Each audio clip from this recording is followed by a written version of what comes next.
আজকের ঘটনাটা আমাকে পাঠিয়েছে স্বরূপ, বীরভূম থেকে। ঘটনাটা রেকর্ড করতে গিয়ে আমার বেশ কয়েকটা বার রেকর্ডিং বন্ধ করতে হয়েছে, প্রচুর বেগ পেতে হয়েছে। তাই রেকর্ডিংয়ের মাঝখানে যদি গ্লিচের সাউন্ড আসে তো আমার ভুল ত্রুটিগুলো ক্ষমা করবেন। ঘটনাটা এবার আমি শুরু করছি। আমার জন্ম বীরভূমের তেজহাটি নামের এক অজপাড়াগাঁয় গ্রামে। বাড়ির অবস্থা ছোটবেলা থেকে খুব একটা ভালো ছিল না। বাপ আমার লোকেদের চাষ জমিতে কাজ করত, আর মা লোকেদের বাড়িতে বাসন মাজত। সত্যি বলতে কি, কোনোভাবে জীবনযাপনটা চলছিল, অভাবের সংসার। আমি পড়াশোনায় বেশ ভালোই ছিলাম। মা বাবা আমার মুখ চেয়ে থাকতো যে আমি তাদেরকে এখান থেকে বের করব। বছর কাটলো। আমি 12th পাস করার পর এন্ট্রান্স দিয়ে দুর্গাপুরের এক নাম করা ইঞ্জিনিয়ারিং কলেজে চান্স পেলাম।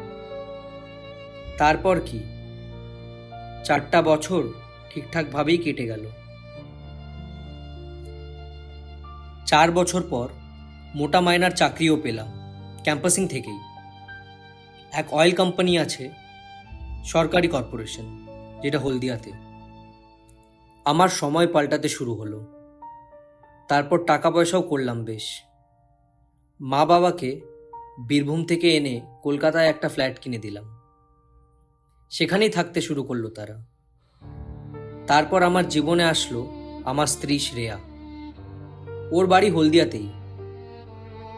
এক ফুড ফেস্টিভ্যালে তার সাথে দেখা, ওখান থেকেই ডেট, তারপর ভালোবাসা, দিয়ে বিয়ে। ঘটনাগুলো শুরু হলো বিয়ের 5 বছর পর, যখন আমার স্ত্রী শ্রেয়া প্রেগনেন্ট হলো।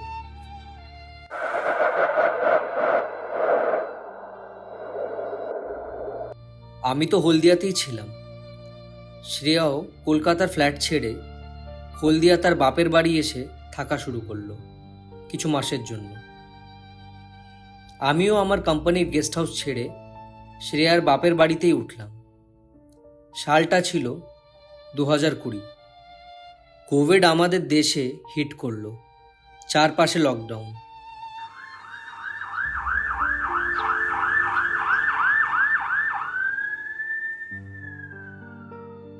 কিন্তু যেহেতু আমার কাজ ওয়ার্ক ফ্রম হোমে হবে না, তো আমাকে রোজ অফিস যেতে হতো। আমি সকাল 9টায় বেরিয়ে যেতাম, আসতাম সন্ধে 6টায়। শ্রেয়ার দেখাশোনা শ্রেয়ার মা আর ওদের বাড়ির এক পুরনো কাজের লোক গঙ্গাদি সেই করত। শ্রেয়ার বাবা অনেক বছর আগেই মারা গেছেন। এইবার শ্রেয়াদের বাড়ির কথায় আসি। ওদের বাড়িটা প্রায় 30 বছর পুরনো। 6টা বড় বড় ঘর মিলিয়ে এক দোতলা বাড়ি। সত্যি বলতে কি, একটা ছোট্টখাট্ট জমিদার বাড়ি বললেই চলে। নিচের ঘরে থাকতাম আমি আর শ্রেয়া। এক ঘরে থাকতো শ্রেয়ার মা, আর দোতলার এক ঘরে থাকতো গঙ্গাদি। বাকি 3টে ঘরে তালাই দেওয়া থাকতো। আচ্ছা, গঙ্গাদি কেন বলছি আমি এটা জানিয়ে রাখি, কেন কি সবাই গঙ্গাদিই ডাকে থাকে। ওনার বয়স অনেক, বেশ 60-65 হবে। ঘটনাটা এইভাবে শুরু হলো। যখন শ্রেয়া 3 মাস প্রেগনেন্ট, আমি অফিস থেকে ফিরে একদিন দেখি শ্রেয়া পেটের ব্যথায় খাটে ছটপট করছে, আর পুরো খাট বমি করে ভাসিয়ে দিয়েছে।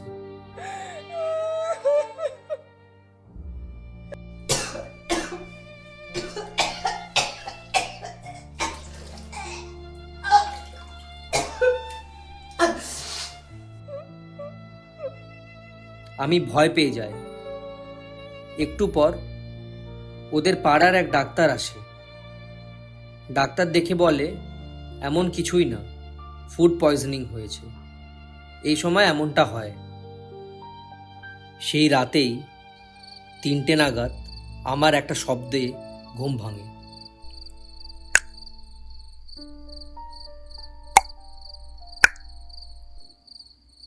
রুমে একটা ডিম লাইট জ্বলছিল। আমি পাশ ফিরে শ্রেয়ার দিকে তাকিয়ে যা দেখলাম, তাতে আমার রক্ত ঠান্ডা হয়ে গেছিল। আমি দেখলাম শ্রেয়া এক দৃষ্টিতে আমার দিকে তাকিয়ে আছে। ওর চোখগুলো কেমন ঘোরের মধ্যে আমার দিকে তাকিয়ে হাসছে, আর নিজের বাঁ হাত দিয়ে নিজের পেটে হাত বোলাচ্ছিল, আর মুখ দিয়ে একটা আজব শব্দ বের করছিল।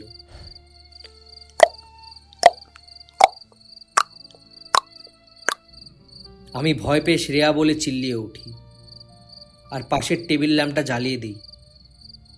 দেখি শ্রেয়া অঘোরে ঘুমাচ্ছে। শ্রেয়াকে ঘুমাতে দেখে আমি ভাবলাম হয়তো স্বপ্ন দেখেছি। তখনও যদি বুঝতাম জিনিসটা কি, হয়তো কিছু বিধান বের করতে পারতাম, কিন্তু হলো না। আমি স্বপ্ন ভেবেই আবার ঘুমোতে গেলাম। পরের দিন সকালবেলায় আমি কাউকে আগের দিনের রাতের কথা বলিনি, শ্রেয়াকেও না। আমি ব্রেকফাস্ট করে অফিসে বেরিয়ে যাই। শ্রেয়া তখন ঘুমাচ্ছে। সারাটা দিন অফিসের কাজের মধ্যে আগের রাতে কথা মাথার থেকে বেরিয়ে গেছিল। আমি যখন বাড়ি ফিরি তখন বাজে সন্ধ্যে 6:30। খুব টায়ার্ড ছিলাম। গঙ্গাদি 1 কাপ চা বানিয়ে দিল। লক্ষ্য করলাম যে গঙ্গাদি কেমন একটা ভাবে আমার দিকে তাকালো, যেন আমার দিকে তাকিয়ে কিছু বোঝার চেষ্টা করছে। আমি বেশি কথা বাড়ালাম না, বেশি মাথাও ঘাটাইনি। শ্রেয়ার সাথে গল্প করতে করতে চাটা শেষ করলাম, আর তারপর শ্রেয়ার সাথে বসে বেডরুমে একটু গল্প করলাম। মনে নেই কটা বাজে, হয়তো রাত 2 বা 2:30। ঘুম ভাঙল একটা শব্দতে। আমি চোখ খুললাম আর শ্রেয়ার দিকে তাকালাম। দেখলাম শ্রেয়া অঘোরে ঘুমাচ্ছে। দিয়ে আমার চোখ পড়ল শ্রেয়ার পেছনে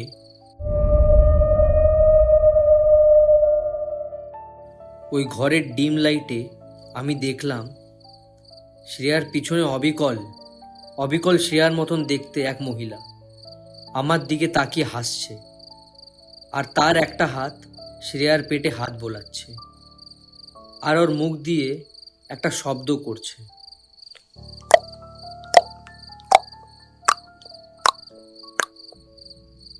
মুখের থেকে লালাগুলো ঝরিয়ে শ্রেয়ার গালে পড়ছে।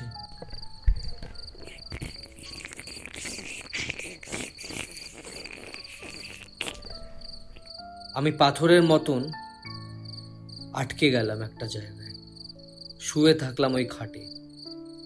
তারপর ওই মহিলা আস্তে আস্তে খাট থেকে উঠে নিচে নামলো।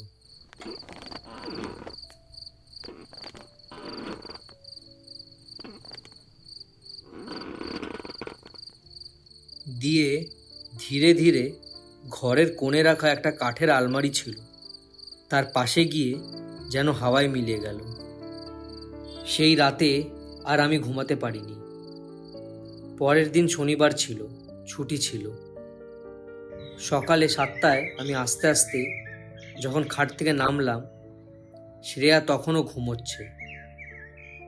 আমি এখনো ভাবছিলাম যে আমি রাতে কি দেখলাম। আমার মাথা ব্যথায় ছিঁড়ে যাচ্ছিল। আমি স্নান করতে গেলাম। শাওয়ারটা চালিয়ে যখন আমি স্নান করছি, আমার কয়েক সেকেন্ডের জন্য মনে হলো আমার কাঁধে যেন কারোর নিঃশ্বাস অনুভব করলাম, আর কারোর হাত যেন আমার মাথায় খুব আস্তে আস্তে হাত বোলাচ্ছে। আমি চমকে পিছনে ঘুরে তাকালাম, কিন্তু কেউ নেই। আমি যেমন তেমন করে বাথরুম থেকে বেরিয়ে আসলাম। বাথরুম থেকে বেরিয়ে আমি হাঁপাচ্ছিলাম। ততক্ষণে দেখলাম শ্রেয়া ঘুম থেকে উঠে পড়েছে। ও রুম থেকে বেরিয়ে যেতে যেতে বলল, হাঁপাচ্ছ কেন? নিচে আসো, চা খেয়ে নাও। আমি বললাম, হ্যাঁ আসছি। এই বলেই আলমারির দিকে গেলাম। হঠাৎ আমার চোখ খাটের দিকে গেল। আমি দেখলাম শ্রেয়া ঘুমাচ্ছে। আমি ভয় পেয়ে গেলাম। আমি তাহলে কাকে দেখলাম দরজা দিয়ে বেরিয়ে যেতে? শ্রেয়াকে ঘুম থেকে উঠালাম। ওকে কিছু জানালাম না। ওকে নিয়ে বারান্দায় গিয়ে চা খেতে খেতে বললাম, শ্রেয়া একটা কথা বলো তো। তুমি ঠিক আছো তো? দেখলাম শ্রেয়া অবাকভাবে আমার দিকে তাকিয়ে আছে। ও বলল, কেন, কি হয়েছে? আমি রাতের কোনো কথা না বলেই বললাম, আরে না না, কিছু না, আসলে তোমার শরীরটা তো ভালো থাকে না, তাই জিজ্ঞেস করলাম। শ্রেয়াকে এই কথাগুলো বলতে বলতে আমার চোখ গঙ্গাদির দিকে গেল, যে তখন ঘর মুছছিল। সে কেমনভাবে যেন নিজের কাজ বন্ধ করে আমাদের কথা শুনছিল। আমি তার দিকে তাকাতেই সে চোখ সরিয়ে আবার ঘর মুছতে লাগলো। সেই দিন শ্রেয়ার ডাক্তারের সাথে অ্যাপয়েন্টমেন্ট ছিল। আমার অফিসের গাড়ি সকাল 10টা নাগাদ আসলো।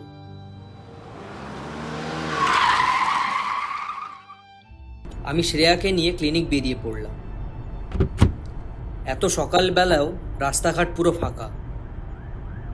লকডাউনের জন্য খুব কম মানুষজনই রাস্তায় আছে। শুধু জায়গায় জায়গায় পুলিশ ঘোরাঘুরি করছে।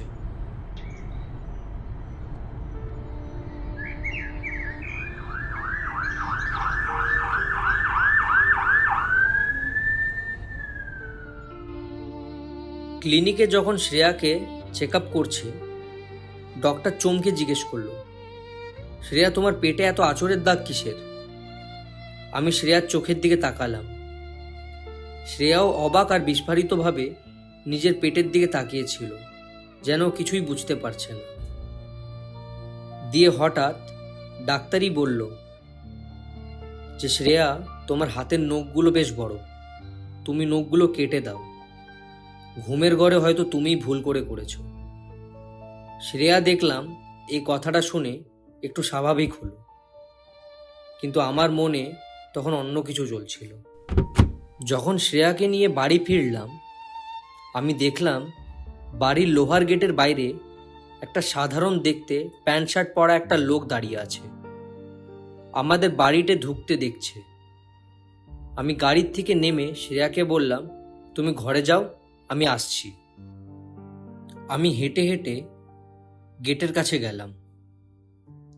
লোকটা তখনও ওখানেই দাঁড়িয়ে। আমি ওকে জিজ্ঞেস করলাম, কি ভাই, কি হয়েছে, এখানে কেন? লোকটা বলল, বাবু, আমার সাথে আসো। লোকটার কথায় যেন একটা সম্মোহিত করে দেওয়ার ভাব ছিল। আমি তার সাথে হাঁটতে শুরু করলাম। লোকটা কথা বলতে শুরু করলো। বলল, আমার নাম নীলকমল। উনি বললেন, শোনো বাবু, নিজের স্ত্রীকে নিয়ে এই বাড়ি ছেড়ে চলে যাও, না তো তোমার স্ত্রীর প্রাণ সংশয় হবে। আমি কিছু বুঝতে পারার আগেই আমার ডান হাতের কবজিতে একটা লাল সুতো পরিয়ে দিল, আর আমার শার্টের পকেটে আরেকটা সুতো গুঁজে দিল। বলল, এক্ষুনি যাও আর নিজের স্ত্রীকে ডান হাতে পরিয়ে দাও। আমি সম্মোহিতের মতন বাড়ি ফিরে এলাম আর শ্রেয়ার হাতে ওই লাল সুতোটা বেঁধে দিলাম। শ্রেয়া অবাক হয়ে জিজ্ঞেস করলো, এইটা কি বাঁধছো?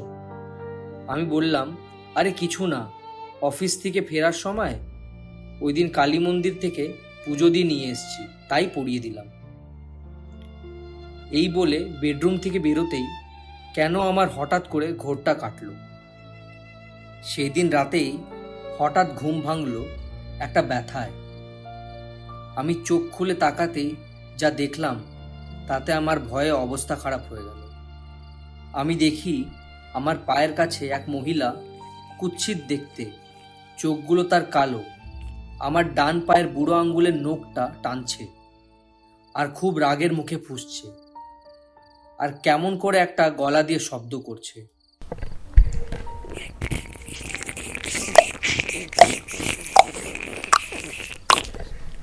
হঠাৎ শ্রেয়ার গলার আওয়াজ কানে আসলো। সে চিৎকার করে বলে উঠেছে, মা গো, এটা আমি কি দেখলাম? ঠিক তখনই সেই মহিলা, বলবো না কি জানি না, সেটা কোনো বাচ্চার মতন ঘরের বাইরে বেরিয়ে গেল। শ্রেয়া জোরে জোরে কাঁদতে শুরু করলো।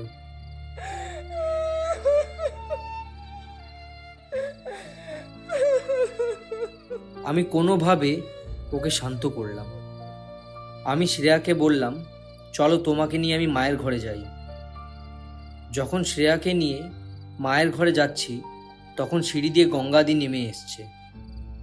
গঙ্গাদি বলল, দাদাবাবু কি হয়েছে? আমি বললাম, কিছু না, তুমি শুয়ে পড়ো। দেখলাম গঙ্গাদি সিঁড়ির কাছে দাঁড়িয়ে থাকলো। আমি কিছু না বলেই শ্রেয়াকে নিয়ে ওর মায়ের ঘরে গেলাম। শ্রেয়ার মাকে আমি সবটা জানালাম। এই রাতের কথা, তার আগের রাতের কথা, সব কথাই বললাম। শ্রেয়া আর শ্রেয়ার মা আমার কথা শুনে যেন কেমনভাবে আমার দিকে তাকালো। দিয়ে শ্রেয়া বলল, আমরা কালকেই কলকাতার বাড়িতে চলে যাব, আর মা তুমিও যাবে আমাদের সাথে। দেখলাম শ্রেয়ার মা রাজি হয়ে গেল আর বলল, গঙ্গা থাক এই বাড়িতেই, ওকে নিয়ে যাওয়ার দরকার নেই। আমি দেখলাম শ্রেয়ার মা আর শ্রেয়া কিছু একটা চেপে গেল। আমিও কিছু কথা বাড়ালাম না। আমি ঘরের বাইরে বেরিয়ে আমার ড্রাইভারকে ফোন করলাম। তখন বাজে রাত 3টে। ড্রাইভারকে শুধু বললাম, কালকে সকালে 6টায় চলে এসো, কলকাতায় যেতে হবে। ফোনটা রেখে আমি জল খেতে যখন কিচেনে গেলাম, আমি ফ্রিজ খুলে জল খেতে খেতে একটা শব্দে চমকে উঠলাম।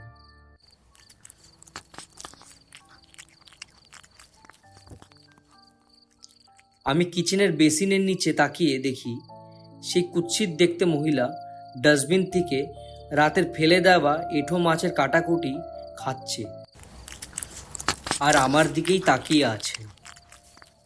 এই দেখে আমি ওখানে পাথর হয়ে গেলাম।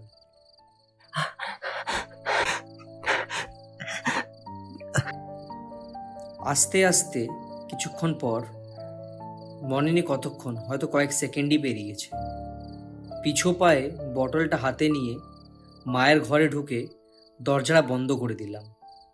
শ্রেয়া বা তার মাকে কিছুই বললাম না, ওরা আরো ভয় পাবে বলে। ওরাও দেখলাম কেমন চুপ মেরে গেছে। সকাল 6টায় আমার ড্রাইভার গাড়ি নিয়ে আসলো আর আমরা কলকাতার উদ্দেশ্যে বেরিয়ে পড়লাম। শ্রেয়ার মা বলল, গঙ্গাকে কিছু বলার দরকার নেই, আমি পরে ওকে ফোন করে জানিয়ে দেব।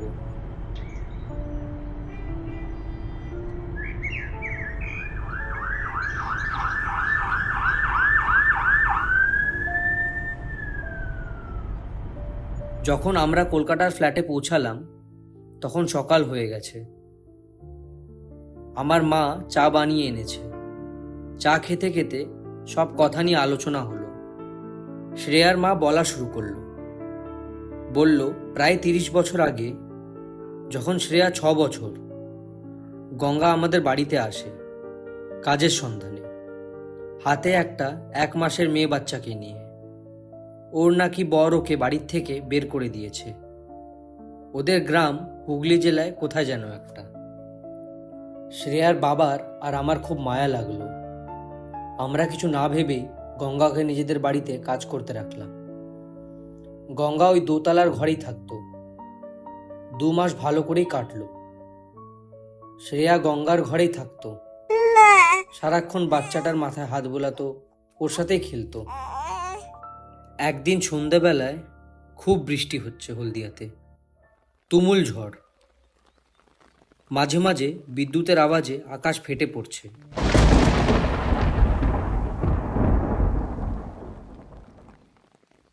তখন শ্রেয়া বাচ্চাটার সাথে দোতলার ঘরে খেলছে।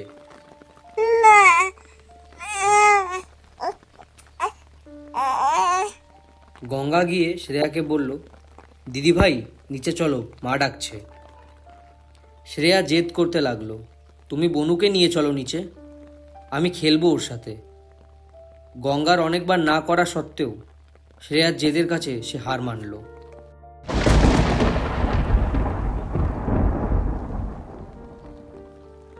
গঙ্গা নিজের বাচ্চাকে কোলে নিয়ে যখন সিঁড়ি দিয়ে নামতে যাবে, সিঁড়িতে কোথার থেকে বৃষ্টির জল পড়েছিল। শ্রেয়া পা পিছলে পড়ে যায়, আর পড়ার সময় শ্রেয়ার পাটা গঙ্গার পায়ে লাগে। গঙ্গা একদম সিঁড়ির কোনায় থাকাতে গঙ্গার টাল সামলাতে পারে না, নিজের ওই 3 মাসের বাচ্চা সহ সিঁড়ির থেকে পড়ে যায়।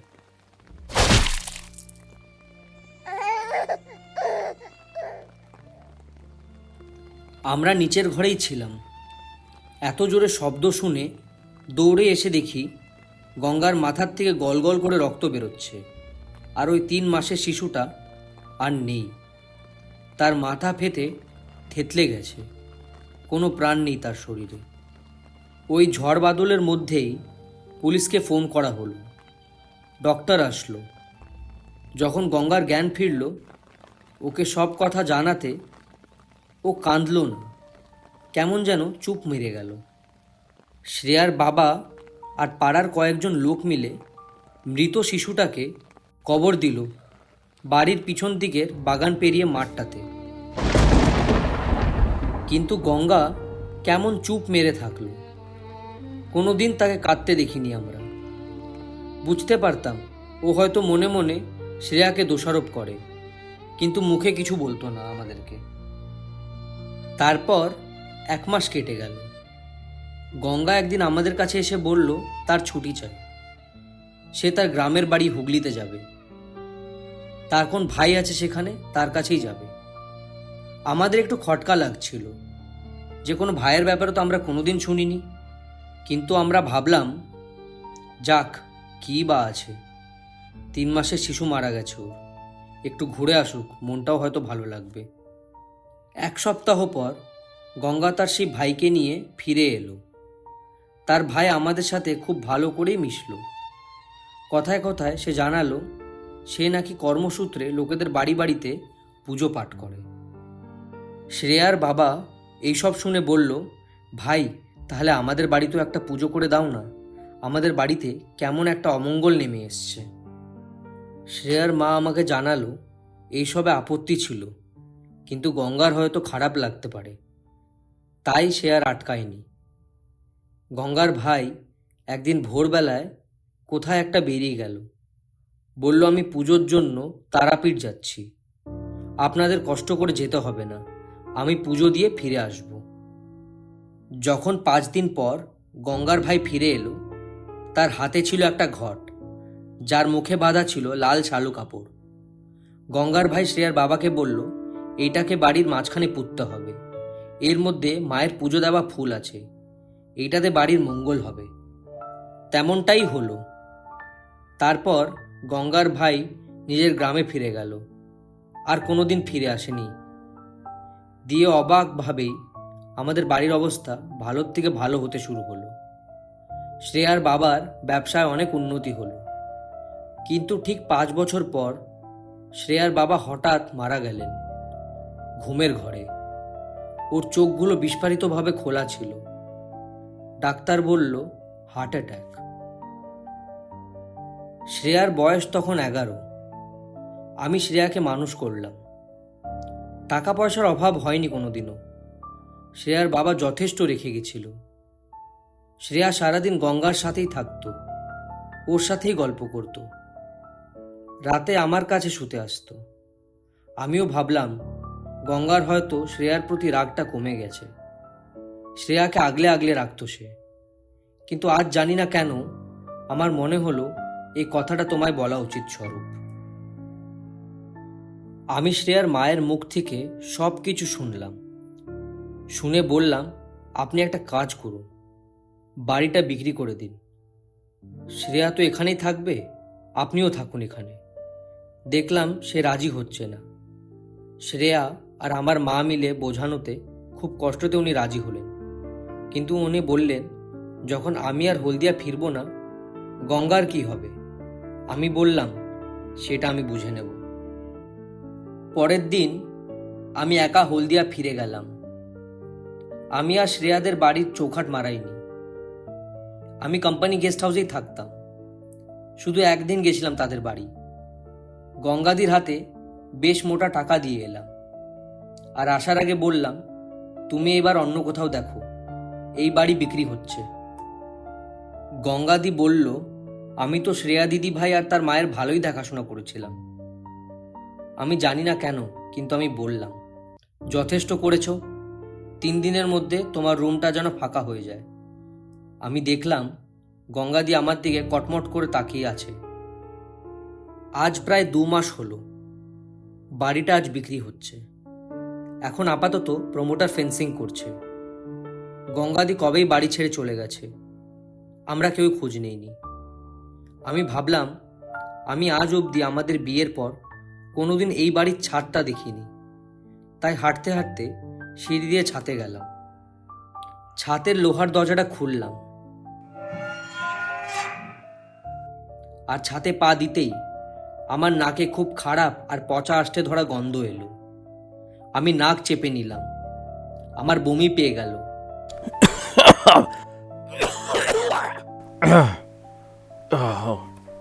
আমি দেখলাম ছাতে মরা কাক, পচে যাওয়া মাছ, কিছু মুরগির পালক ছিটিয়ে আছে, আর ছাতের মাঝখানে হয়তো সর্ষে তেল আর কিছু সিঁদুরের কৌটো আর একটা ধারালো একটা ছুরি পড়ে আছে, যার মধ্যে হয়তো শুকিয়ে যাওয়া রক্তই হবে, ঠিক রক্তই হবে। এইসব দেখে আমি তাড়াতাড়ি নিচে নেমে বাড়ির বাইরে বেরিয়ে আসলাম, আর লোহার গেটটার বাইরে গিয়ে অঝরে বমি করলাম।